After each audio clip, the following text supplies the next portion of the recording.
আমি দেখিছোঁ যে মুছলিম মানুহখিনিয়ে মোটামুটি কংগ্ৰেছতকৈ অখিলৰ প্ৰতি তেওঁলোকৰ বিশ্বাসটো বেছি আছে। মুছলিম মানুহৰ মিয়া মুছলমানৰ ভোট, অসমীয়া মুছলমানৰ ভোটটো বেছি আমি পাম। মিয়া মুছলমানৰ ভোট বেছি কংগ্ৰেছে পাব, অখিল গগৈ এটা শ্বেয়াৰ পাব।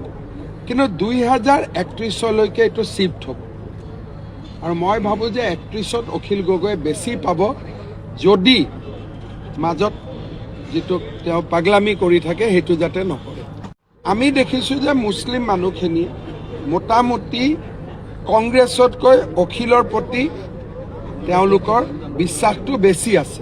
মুছলিম মানুহৰ মিয়া মুছলমানৰ ভোট, অসমীয়া মুছলমানৰ ভোটটো বেছি আমি পাম।